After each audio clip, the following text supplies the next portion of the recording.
Jesus erzählt eine Geschichte und die Zuhörer, die kommen nicht wirklich daraus, was er damit meint. Sie sind sogar ein bisschen verwirrt. Er erzählt ganz eine eindrückliche Geschichte, wie es mal sein wird, wenn er dann wieder kommt. In dieser Geschichte bedankt er sich für das, was er an Unterstützung bekommen hat. Unter anderem bedankt er sich für die Annahme, wo er als Fremder zu ihnen gekommen ist. Und die Leute, die sagen, hä? Du bist gar nicht ein Fremder gewesen. Und wann haben wir dich angenommen als Fremder? Sie kommen nicht raus, sie können es nicht einordnen.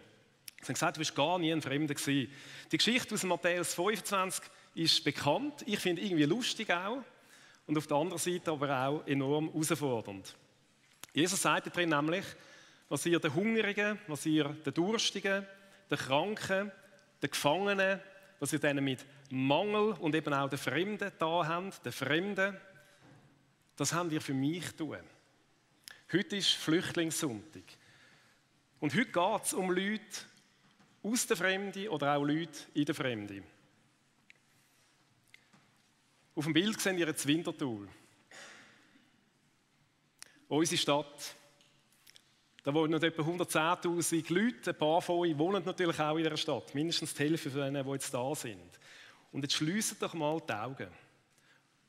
Füllt mal die Stadt mit diesen Einwohnern und versucht jetzt mal das Ganze zu vertausendfachen. Können Sie wieder auftun, die Augen. Gemäss UNHCR sind aktuell 120 Millionen Menschen auf der Flucht. Das ist unwahrscheinlich. Letzte Woche, als ich mich vorbereitet habe, waren es noch 110 Millionen gewesen, und jetzt am Freitag sind die Zahlen nach oben korrigiert worden auf 120 Millionen Leute. Um sich das ein bisschen vorstellen, das sind Länder, wo wir normalerweise in die Ferien gehen, wie Italien und Spanien zusammenzählt, plus noch die Schweiz obendrauf. Oder es ist 14 Mal die Schweiz auf der Flucht ist, stellt euch das vor. Oder eben etwa 1000 Mal Winterthur. Vertrieben auf der Flucht. Auf dieser Grafik, wo wir da sehen, ein bisschen die Entwicklung, ab 1995 sind die Flüchtlingszahlen ein bisschen gesunken. Und sind dann so mehr oder weniger stabil gewesen bis etwa 2011. Aber ab 2011 ist das Ganze aufgegangen und der Trend ist, der hält nicht an. Es steigt weiter. Aktuell sicher zu erwähnen natürlich der Sudan, wo ganz, ganz schlimm ist. Fluchtgründe sind sehr vielschichtig. Das ist Krieg, das ist Verfolgung, das sind Konflikte. Das sind Menschen, die die grundlegenden Rechte zu Bildung, Gesundheitsversorgung, Bewegungsfreiheit verweigert werden, und mittlerweile sind es auch Klimaflüchtlinge. Und natürlich, viele Menschen sind auf der Flucht wegen der Religion. Es gibt viele verfolgte Christen auch.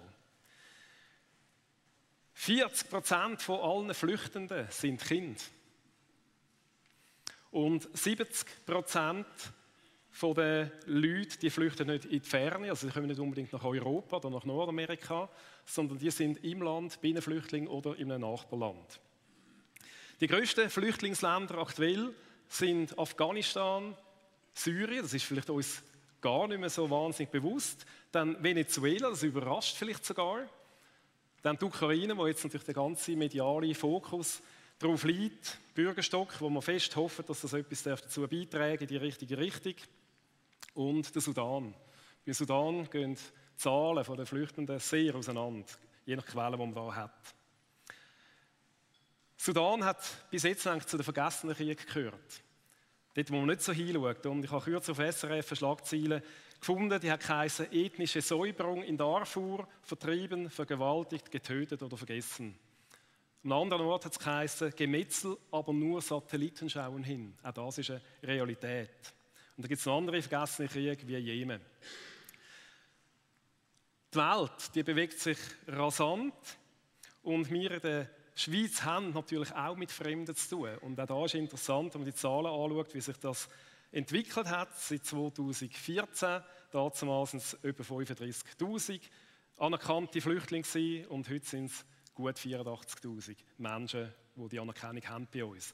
Der Filippo Grandi, er ist vom UN-Hochkommissariat für Flüchtlinge, er hat gesagt, diese Zahlen zeigen uns, dass manche Menschen viel zu schnell in einen Konflikt stürzen und viel zu langsam sind, um Lösungen zu finden. Die Folge sind Verwüstung, Vertreibung und Leid für jeden einzelnen der Millionen von Menschen, die gewaltsam aus ihrer Heimat vertrieben wurden. Das ist ganz eine kurze Übersicht über die Situation und die Situation, die kann Angst machen, sie kann verunsichern, vielleicht frustriert sie auch, das macht es ganz sicher. Sie macht hilflos. Und die Frage beschäftigt uns vielleicht, ja, was macht das mit uns als Zielland da in der Schweiz? Und wir sind uns bewusst, wir können nicht die ganze Welt verändern, das geht nicht, aber in unserem Umfeld schon ein bisschen. Vergessen wir nicht, die biblischen Geschichten, die sind oft auch Migrationsgeschichten gewesen, im Alten Testament, aber auch im Neuen Testament. Die junge Familie von Jesus, kaum ist er auf der Welt gewesen, die sind geflüchtet in ein anderes Land. Die Welt hat sich immer verändert. Wir können politisch denken, was wir wollen, aber als Christen haben wir schon eine Rolle da drin. Mich erstaunt es auf der einen Seite und auf der anderen Seite freut es mich auch sehr, wenn ich mit Flüchtenden zu tun habe, dann erzählen die meistens, wie viele Christen das sie kennen aus den verschiedensten Kirchen. Das ist einfach so und ich finde das sehr, sehr lässig. Und auch wenn uns die aktuelle Weltsituation Sorgen oder Angst macht oder eben Fragen aufkommen, wie kommt das noch, vergessen wir nicht, die Weltgeschichte ist immer in Bewegung gewesen. Das ist nichts Neues. Eben auch die biblische Geschichte. Sie sind Migrationsgeschichten, Geschichten von der Veränderung. Vielleicht denken wir zwischendurch auch, früher war doch alles besser und stabiler gewesen. Ist vermutlich nicht, aber vielleicht hat man den Eindruck. Aber etwas, auch in der heutigen Zeit, wo so viel vielleicht unsicher ist, das darf man als Christen festhalten. Wir sind in die Zeit hineingesetzt, wo wir hineingesetzt sind. Und das ist heute. Das ist bei den biblischen Protagonisten schon so gewesen. Auch sie sind in ihre Zeit hineingesetzt gewesen, genau in der, wo sie gelebt haben. Und so ist es auch bei uns. Wir dürfen auch in unsere Zeit hinein wirken, in unsere Zeit hinein leben und schauen doch das als Privileg auch an, auch wenn wir das Gefühl haben, gewisse Sachen laufen zum Ruder aus. Im Hier und Jetzt dürfen wir uns investieren. Die Fremde ist mittlerweile näher gekommen, sie ist rundum ganz näher von unserem Umfeld. In unserem Sein, in unserem Hier und Jetzt können wir Licht und Salz sein gegenüber allen Menschen, natürlich, aber vielleicht kommen uns jetzt auch die Menschen aus der Fremde vor. Eben die Fremden, die mittlerweile sehr nahe bei uns sind. Persönlich kann ich so viel sagen. Die Kontakte, die ich habe zu Menschen aus allen anderen Kulturen, die bereichern mein Leben enorm. Die Horizonte werden tatsächlich weiter. Herzliche Beziehungen sind entstanden und gewachsen. Das war nicht immer so gewesen, aber heute darf ich das so aus Überzeugung sagen. Und jetzt aber wollen wir in einen Tag hineingehen. Ich bitte euch, vorne zu kommen. Da hören wir gerade direkt von Betroffenen. Die Ail wird das Interview mit ihnen führen. Es sind Zakira, Zahida und Alireza. Kommt doch bitte vorne, wenn Sie mich hören. Und dann im zweiten Teil hören wir auch noch von GV-Zählern, von der Helene und von Luca, die dann uns auch aus ihrer Arbeit werden erzählen. Herzlich willkommen.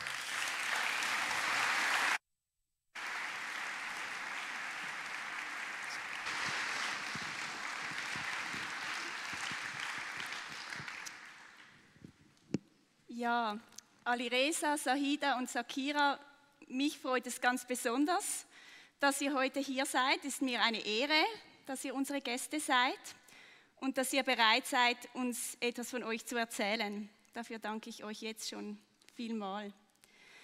Beim Vorbereiten haben wir darüber gesprochen, dass jeder von euch und jede von euch ein Buch schreiben könnte, weil ihr so viel erlebt habt. Leider haben wir dafür keine Zeit für 3 Bücher, aber ihr werdet uns einen kleinen Einblick geben über euer Leben in eurer neuen Heimat, der Schweiz. Genau. Zahida, du bist seit 12 Jahren in der Schweiz, du bist mit deiner Familie aus Syrien geflüchtet. Kannst du dich noch erinnern, wie es war, als du das erste Mal in die Schweiz gekommen bist, der erste Tag?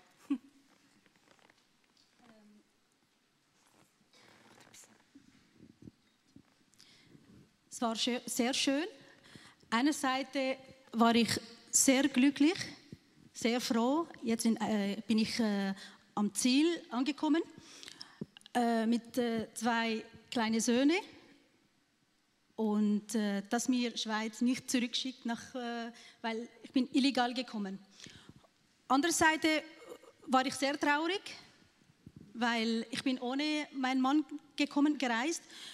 Die Schlepper haben einfach so geplant, dass er in Athen, Griechenland, bleiben durfte, haben mir einfach versprochen, 1 Woche, aber hatte 3 Monate gedauert, bis er auch angekommen ist. Danke. Alireza, du bist vor knapp 7 Jahren mit deiner Frau und deiner Tochter aus dem Iran in die Schweiz gekommen. Erinnerst du dich noch an deine ersten Eindrücke von der Schweiz? Ja, genau. Am Anfang, als ich in die Schweiz kam, war es für mich schwierig und ich war sehr traurig, weil meine Familie weit weg war. Es braucht Zeit, aber langsam wurde es besser. Zuerst waren froh, dass wir ein sicheres Land erreicht hatten und dass meine Familie in Sicherheit sind. Und habe ich neue Freunde gefunden und das hat mir geholfen. Zakira, du bist eigentlich am neuesten in der Schweiz. Du bist vor 3,5 Jahren mit deiner Familie aus Afghanistan gekommen. Was waren deine ersten Eindrücke? Hallo. Grüezi miteinander. Ich musste mit meiner Familie eine lange Reise machen, über den Iran, die Türkei und Griechenland geflüchtet. Darum waren wir sehr glücklich, endlich in der Schweiz. Doch dann kommen wir in die Asylzentrum und musste mehr als 8 Monate dort bleiben. Das war sehr schwierig für mich und traurig, weil ich dort nicht rausgehen durfte. Nach einem Jahr bekommen wir eine Wohnung, dann wurde es besser. Und ich war glücklich, dass ich in einen Deutschkurs gehen könnte. Das Bild, das wir vorher gesehen haben, zeigt dich in Lesbos, Griechenland, Ja. als du auf Ja. der Reise warst. Gibt es neben dem Deutschkurs noch andere Sachen, die dir geholfen haben in der Schweiz? Ich mag das Leben in der Schweiz. Die Natur ist sehr schön. Und ich bin glücklich, dass ich in eine Schule gehen kann, dass ich rausgehen kann. Diese 2 Sachen sind für Mädchen in Afghanistan leider nicht möglich. Ich bin glücklich. Ich bin in der Schweiz. Gibt es auch Sachen, die schwierig sind für dich am Leben in der Schweiz? Am Leben in der Schweiz. Ja, es ist schwierig für mich, ohne Arbeit zu Hause zu bleiben und vom sozial abhängig zu sein. Man muss immer vor alles fragen und manchmal lange auf Antwort warten. Das ist sehr schwierig für mich. Du brauchst viel Geduld. Ja. Ja, Alireza, du brauchst auch viel Geduld. Was sind deine Schwierigkeiten beim Leben in der Schweiz? Ja, es war sehr schwierig für mich. Ich bin schon bald 7 Jahre in der Schweiz und wir leben bis heute ohne Bewilligung. Ohne Bewilligung kann ich nicht arbeiten, nicht reisen, nicht umsehen. Das ist für mich und meine Familie sehr schwierig. Wir wohnen in einem Dorf Stammheim. Das weit weg ist von der Stadt. Dort sind wir isoliert.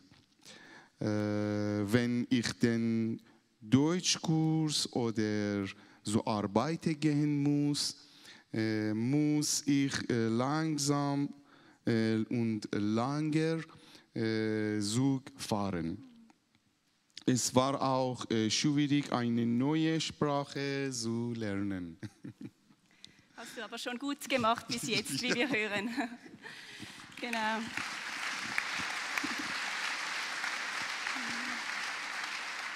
Danke. Genau. Gibt es auch Sachen, die dir helfen oder die schön sind für dich? Ja, die Menschen hier sind ruhig und durfte eine neue Kultur kennenlernen. Es hat mir gefallen, dass ich hier Freunde finden durfte. Sahida, du hast gesagt, du würdest auch noch 3 Punkte erwähnen, die du besonders schätzt am Leben in der Schweiz. Ja, gutes Schulsystem, das bei uns in Syrien leider nicht so gut. Dass ich die Möglichkeit hatte, hier weiter zum Beispiel zuerst deutsche Sprache zu lernen und auch Modulkurse und weitere Kurse zu besuchen. Und auch für meine Kinder, dass sie wirklich gute Lehre und Ausbildung und vielleicht Studium zu machen. Das ist der erste Punkt. Zweiter Punkt, Sicherheit und Frieden. Ich komme aus einem Land, wo Krieg ist. Leider, ich höre von meinen besten Freunden und von Angehörigen, dass bis jetzt unsicher ist. Und ich bin sehr dankbar und froh, dass jede Nacht alle 3 Kinder, wenn sie ins Bett gehen, dass ich keine Sorgen machen muss und einfach diese schlimmen Gedanken und dass wir hier in Frieden leben dürfen. Und dritter Punkt, Freiheit, hast du gesagt. Ja, Freiheit, allgemeine Freiheit. Leider von unserer Gesellschaft, viele haben diese Freiheit falsch verstanden.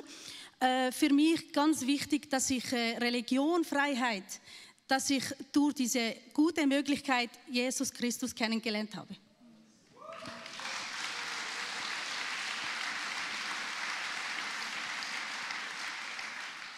Danke. Du lebst jetzt seit 12 Jahren in der Schweiz. Würdest du nach diesen 12 Jahren sagen, die Schweiz ist dein Zuhause geworden oder du fühlst dich zu Hause in der Schweiz? Ja, einigermaßen schon. In Niederwil bin ich seit Niederwil und Adligon seit 12 Jahren und ich fühle mich wirklich fast zu Hause, auch in Winterthur, Umgebung, überall. Ich vermisse schon Heimatland, Aleppo, Afrin, Olivenbäume. Und ja, ich durfte bis jetzt und ich hatte die Möglichkeit, nie meine Heimat wieder zu einfach besuchen.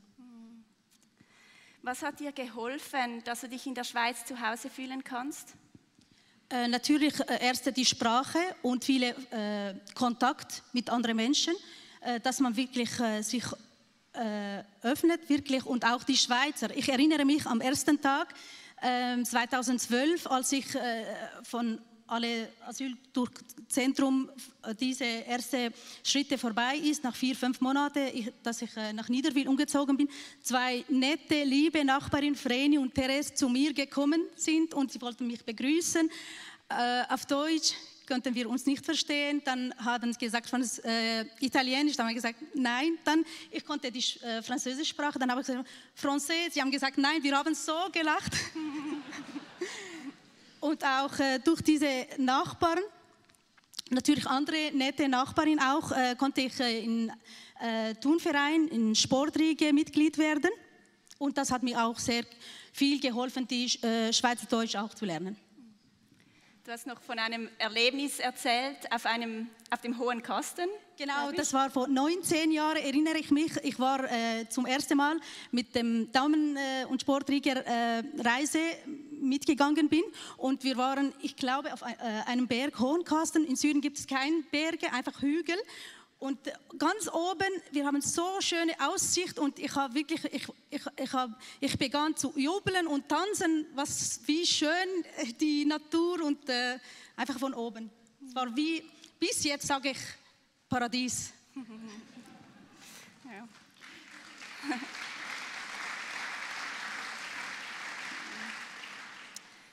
Ich mag dieses Bild von der tanzenden Sahida auf dem Berg. Danke. Jetzt schauen wir noch ein bisschen nach vorne. Was sind deine Wünsche oder Ziele für das Leben in der Schweiz? Dass ich mein Deutsch noch verbessern, C1-Niveau erreichen und auch eidgenössische Fachausweis für Dolmetschen bestehen kann.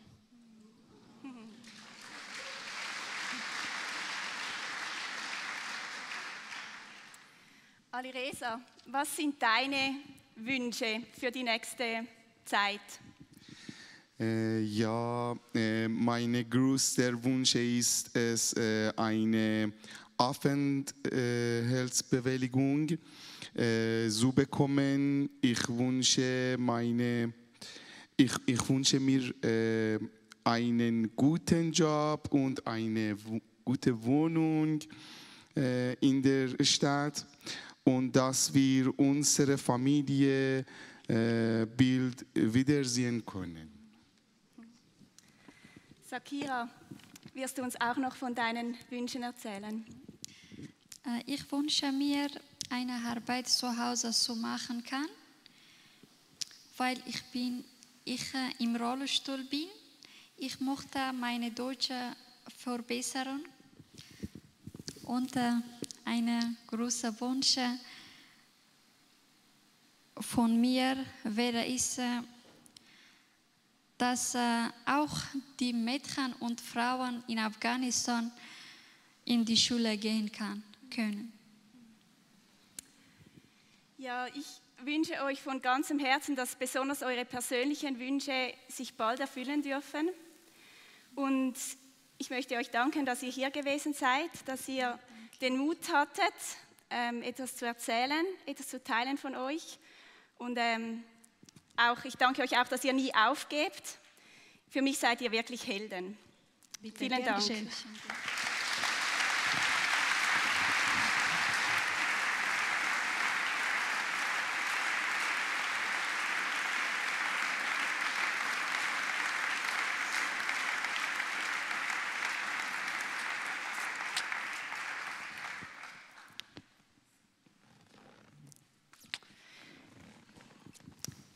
Ja, wir haben von unseren Gästen ja gehört, wie fest es beim Ankommen in der Schweiz helfen kann, wenn man Beziehungen knüpfen kann, soziale Kontakte hat. Und wir haben in der GVC eine Arbeit, die sich genau für das Anliegen einsetzt. Wir reden von der IKG-Arbeit. IKG steht für interkulturelle Gruppe. Und jetzt sind da zu mir noch der Lukas und Helen auf die Bühne gekommen, die sich in diese Arbeit investieren. Und ihr werdet uns noch einen kurzen Einblick geben, wieso ihr das macht und was ihr dabei erlebt. Genau. Helen, du machst das schon sehr lang, bist schon sehr lang im IKG dabei, seit mehr als 10 Jahren. Du koordinierst in der GVC Deutschkurs, bist neu auch angestellt im Verein IK Connect und Teil vom Kernteam GVC Interkulturell. Wieso machst du das auch nach 10 Jahren noch mit so viel Herzblut? Ja, ich denke, in erster Linie weiss ich, dass das mein Platz ist, dass Gott mich dort angestellt hat. Ich mag mich erinnern, dass ich auch schon mit 20 hatte ich wieder den Wunsch hatte, ich will anderen Menschen beistehen oder sie unterstützen, die mit einem grösseren Rucksack durchs Leben gehen müssen. Weil ich bin in der Schweiz auf die Welt gekommen, ich habe nichts dafür gemacht, mir geht es gut und ich wollte schon immer eigentlich da etwas von dem weitergeben. Und ich bin dann so in der IKG gelandet. Ich habe gemerkt, dass ich einen sehr unkomplizierten Zugang habe zu Menschen aus verschiedenen Kulturen. Ich hatte keine Berührungsängste. Ganz ein wichtiger Punkt ist auch, dass ich nicht allein bin. Also wir sind eine grosse Gruppe mit Leuten, die das sehr treu, schon sehr lange auch machen, die das alle genau teilen. Wir sind so wirklich Mitstreiter, also wir erleben viel miteinander. Ich habe Vorbilder, Leute, die das schon lange machen, die viel älter sind und sehr cool auch so junge Leute, die jetzt da auch eingestiegen sind. Also ich weiss, ich mache das nicht allein und wir sind miteinander unterwegs. Und was auch immer wieder sehr ermutigend ist, wenn ich wieder den Eindruck habe, dass Jesus irgendwie am Wirken ist, etwas macht, was wir nicht machen können. Und das ermutigt mich. Danke. Lukas, du bist vor 1,5 Jahren neu in die GVC gekommen und hast eigentlich ziemlich von Tag 1 an hast du gefunden, ich investiere mich in die IKG-Arbeit. Was hat dich dazu bewegt? Ja, also ich habe etwas gesucht, wo ich etwas Praktisches, Konkretes hätte machen können. Dann habe ich gesehen, bei der GVC dürfen wir wirklich mega viel machen. Ich habe verschiedene Erfahrungen schon in dem Sektor gehabt, also mit Flüchtlingen in der Schule, mit der Sprache und Sprache, Kulturen, Menschen, das gefällt mir sehr. Und als ich eben gesehen habe, was die IKG macht, habe ich gedacht, ja, that's the place to be. Und ja, zweitens bin ich auch ein bisschen ein Ausländer, mal sozusagen. Also ich bin schon Schweizer, aber bin in Italien aufgewachsen. Ich bin hier in der Schweiz seit 3 Jahren und darum habe ich es selber erfahren, dass es nicht so einfach ist, in einem neuen Ort ja, so zu einwandern. Ich denke, wenn ich etwas davon gelernt habe, ist es auch schön, wenn ich es weiter geben darf. Du unterrichtest ja Deutsch, tust den Leuten viel beibringen. Gibt es auch Sachen oder gibt es etwas, was du lernst in dieser Arbeit? Ja, erstmal Hochdeutsch. Es ist immer lässig, ein bisschen repetieren. So, sogar Niveau A1, A2 gibt es immer so Aha-Momente, wo ich den Unterricht vorbereite. Und dann ich finde es auch sehr schön, dass ich irgendwie auch Gott besser kennenlerne. Gott ist ja ein Gott von der Beziehung. Und wir haben mit so vielen Menschen zu tun und da kann ich wirklich jede Woche, jedes Mal erleben. Ja, das finde ich wirklich mega wichtig, mega cool. Danke. Helen, was lernst du in dieser Arbeit? Ich mache viel Besuche und ich habe dabei wirklich gelernt, dass die Menschen ganz andere Lebenssituationen haben als wir. Also zu den Herausforderungen vom Alltag, die wir alle kennen, kommen da noch ganz andere Sachen dazu. Sie haben ihre Heimat müssen verlassen, sie haben ein funktionierendes Leben gehabt, sie haben vielleicht gerade ein Haus gebaut und dann werden sie vertrieben. Sie vermissen ihre Angehörigen, sie vermissen ihre Kultur und landen da bei uns und müssen jetzt Deutsch lernen, wo sie eigentlich gar nicht haben wollen lernen. Sie fangen beruflich wieder auf dem Nullpunkt an, weil ihre Ausbildung einfach, weil sie es da nicht können, anwenden können. Und das macht schon sehr betroffen und oft auch so ein bisschen hilflos oder ohnmächtig. Und ich merke da schon auch, ich kann ihre Probleme nicht lösen oder vielleicht einen kleinen Teil kann ich helfen, aber ich kann mit ihnen ein Stück Weg gehen. Ich kann vielleicht mal ein Türöffner sein für etwas. Und was ich kann mit ihnen beten. Ich kann das mit Moslems oder mit Christen machen. Und das ist ja sehr entlastend auch für mich, wenn ich kann all die Lasten vor Gott bringen und hoffen, dass er wie da mit ihnen auch einen Weg geht. Und das ist etwas sehr Wichtiges. Was ich auch gelernt habe, auch durch ein paar Erfahrungen, dass ich die Menschen vielleicht auch nicht immer so gut lesen kann. Also ich habe immer das Gefühl, die sind doch nett und ich bin nett und sie denken so wie ich. Und ich merke dann vielleicht, da sind ja ganz andere Lebenseinstellungen dahinter, ein ganz anderes Konzept oder ist vielleicht sogar noch ein Familienclan dahinter, der auch noch Einfluss nimmt ins Leben von diesen Leuten. Und ich habe so gemerkt, ich darf mit einer gewissen Wachsamkeit auf so Beziehungen zugehen. Aber ich sehe halt auch nur von außen an, ich weiß nicht, was wirklich dahinter ist. Du hast jetzt auch Herausforderungen angesprochen am Schluss. Kannst du uns zum Abschluss noch so 1, 2 Erlebnisse oder Erfahrungen erzählen, wo du sagst, hey, aber wegen solchen Sachen lohnt es sich trotzdem zum Weitermachen? Ja, das kann ich. Wir sind mit der Passion Group mal vor der Weihnachtszeit Guetzli verteilen in einer Asylunterkunft und habe dort eine irakische Familie getroffen und ich habe gespürt, da wollte ich wieder mal vorbeigehen. Das habe ich dann endlich dann auch mal gemacht und dann so nach 2-3 Mal Besuchen hat die Frau dann gesagt, sie sind noch nicht lange da, aber sie hätte im Irak dafür gebetet, dass sie jemanden kennenlernt, wo sie vertrauen kann. Und sie hätte das Gefühl, ich sage die Person. Und das ist sehr berührend. Oder ich begleite auch eine junge Mutter mit 3 Kindern und sie selber ist auch nie in die Schule gegangen und hat keine Mutter da. Und sie hat so gesagt, ja, ich sage so wie ihre Mutter für sie können mich alles fragen und mir alles sagen. Und dann bin ich eigentlich wieder am Anfang, warum dass ich das überhaupt mache, weil das ist eigentlich der Platz, wo ich sein soll. Lukas, hast du uns auch noch ein Zückerchen zum Schluss? Ich finde es mega cool, die Menschen kennenzulernen, in die 1-2 Stunden, die wir zusammen verbringen können, einfach in ihre Augen zu sehen, dass sie sich dort wohlfühlen, dass sie einfach auf Deutsch reden dürfen und sich nicht so eingeschränkt fühlen müssen, weil sie etwas nicht verstehen, dass wir es zusammen anschauen und auch Kleinigkeiten, wo man erlebt währenddessen, zum Beispiel wenn wir Vokabeln machen und eine Person kommt mit dem Wort einfach so aus dem Nichts nackt raus. Und dann meine ich, ja, nackt steht nicht drauf. Und dann verstehen, dass sie Nacht hätte sagen. Das sind kleine Sachen, die für uns, ja, ist ja klar, aber das macht auch das Ganze auch lustig und macht Spaß, ja. Und dann kann man zusammen lachen und der Humor ist irgendwie kulturübergreifend, genau. Etwas, was alle verstehen. Genau, das ist international, oder? So cool. Hey, danke auch euch vielmals fürs Teilen und danke auch für euer Investment.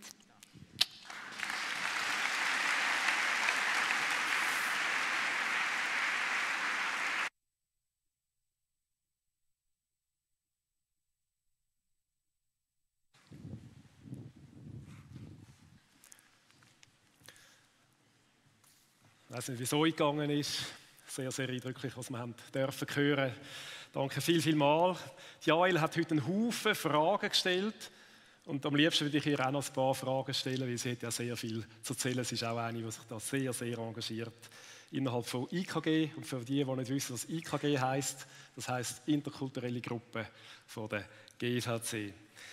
Als GVC haben wir die Vision von der Stadt auf dem Berg. Und zwar wirklich für alle Menschen. Aber wir haben sie auch für Leute, die nicht christlich sozialisiert sind. Und mit diesen Leuten haben wir sehr oft zu tun. Und das ist genau der Grund, wegen was wir unser Kirche eben auch in Menschen aus anderen Kulturen, aus anderen Ländern investieren. So wie wir es jetzt haben dürfen hören von der Helene und von Lukas. Ich möchte euch einen kurzen Überblick geben über die interkulturelle Arbeit, eben über die IKG innerhalb der GVC. Und die ist natürlich nicht nur jetzt auf Flüchtlinge begrenzt, sondern allgemein für Menschen, die aus anderen Ländern kommen. Das eine findet jeden Sonntagmorgen statt. Vielleicht merken das viele von euch gar nicht. Wir haben noch eine Übersetzung, Translation. Wir tun jeden Gottesdienst da rein, am Morgen auf Englisch und auf Hochdeutsch übersetzen. An dieser Stelle auch mal vielen Dank in die Übersetzungskabine rauf.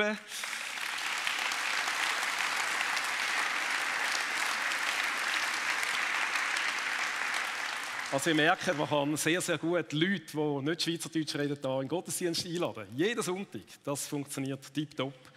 Dann haben wir die Sprach- und Konversationskurs, wo wir vorher ein bisschen etwas gehört haben davon. Wir machen am Mittwochmorgen Konversation und am Freitagmorgen einen Deutschkurs mit Grammatik. Und unser Ziel ist, wir wollen den Leuten helfen, dass sie eben sprachlich Fortschritt machen können, dass sie dort vorwärts kommen. Am Freitagmorgen starten wir immer mit einem Kaffee, das heisst Kaffee Kardamom. Da treffen die Leute ein, bei einem Käferli, bei einem Teeli, so. Und nebendran, und das ist etwas ganz, ganz Wichtiges, haben wir an diesen Kursmorgen auch Kinderbetreuung.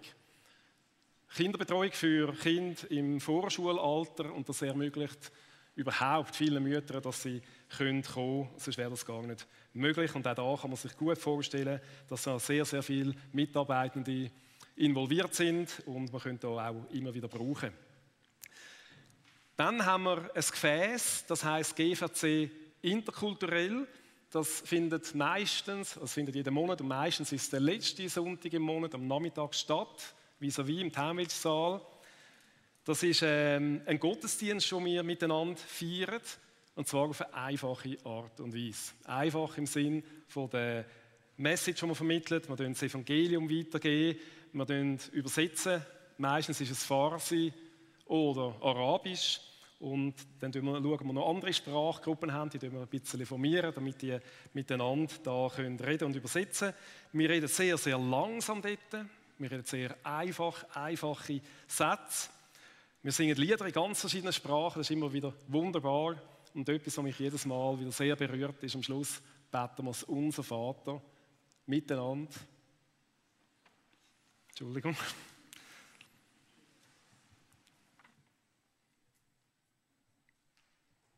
Und alle in ihrer Sprache, in ihrer Muttersprache.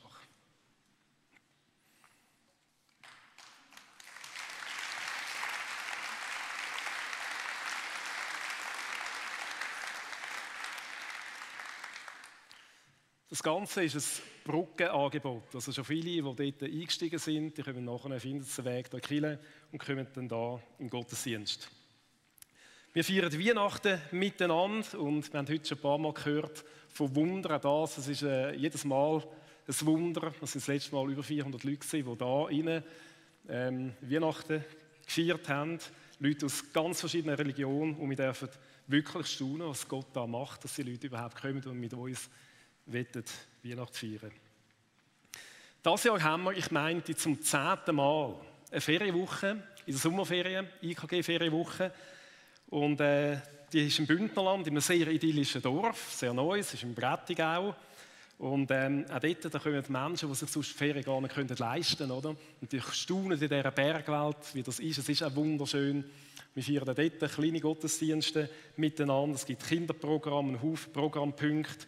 Und die Menschen staunen. Und das Wichtigste ist natürlich auch dort die Gemeinschaft mit Leuten aus unserer Gemeinde. Die ganze interkulturelle Arbeit ist ganz stark durch unsere Passion Group getragen, Passion Group IKG. Die findet alle 2 Wochen statt und sie dient zur Inspiration, zum Austausch, zur gegenseitigen Stärkung, zur Ermutigung von dieser Arbeit, die wir machen und eben für Passion. All das ist nur möglich, weil die ganze Kirche, das sind ihr, hinter dieser Arbeit stehen.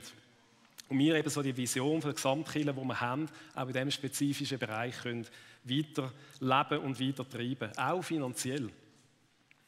Finanziell unter anderem, wir haben auch ein Missionsbudget und GVC Winterthur hat eine Anschubfinanzierung gemacht für einen missionarischen Verein, der neu ist in der Stadt Winterthur. Es ist ein Projekt außerhalb der GVC, aber dank der GVC hat das gestartet werden. Der Verein, der heisst IK Connect. Von dem her ganz, ganz herzlichen Dank euch allen für die Unterstützung und das Mittragen, das Engagieren und eben auch in die Finanzen. Und an dieser Stelle möchte ich auch mich ganz herzlich bedanken bei allen Ehrenamtlichen, die sich eben innerhalb von der IKG, es sind wirklich viele, engagieren tun, viele hocken da rein. Also ganz, ganz herzlichen Dank. Die AL, Tele und der Lukas sind stellvertretend da vorne gewesen, aber ich kann euch vorstellen, es sind viel mehr Leute. Komm, wir geben ihnen aber mal einen Applaus. Danke, vielen Dank.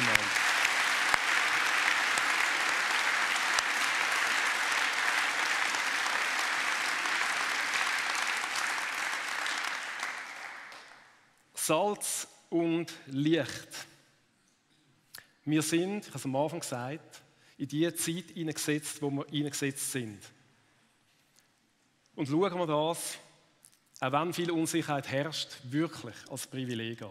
Dort, wo wir leben, dort, wo wir sind.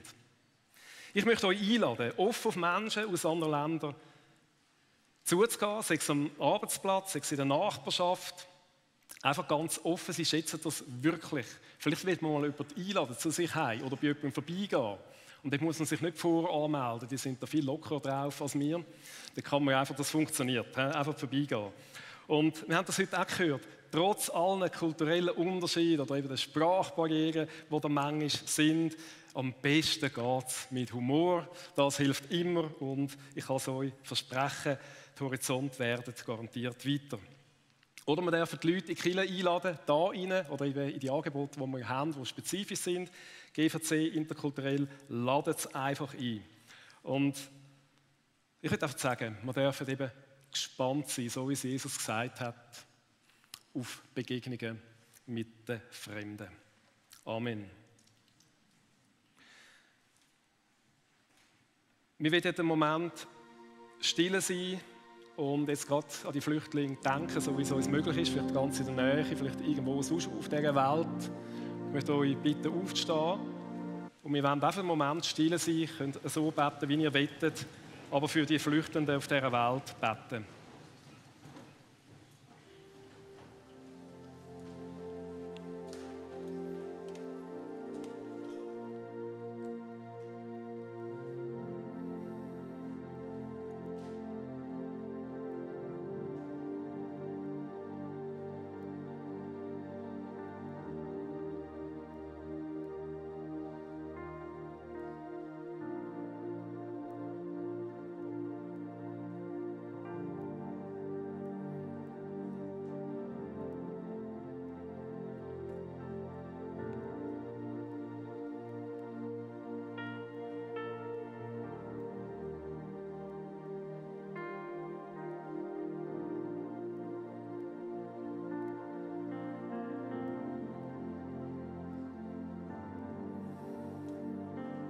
Herr, wir beten für offene Augen, für uns persönlich, für ein offenes Herz und auch für Mut, dass wir auf Menschen einfach offen zugehen können, wie eben die Vreni oder die Therese, die wir gehört haben.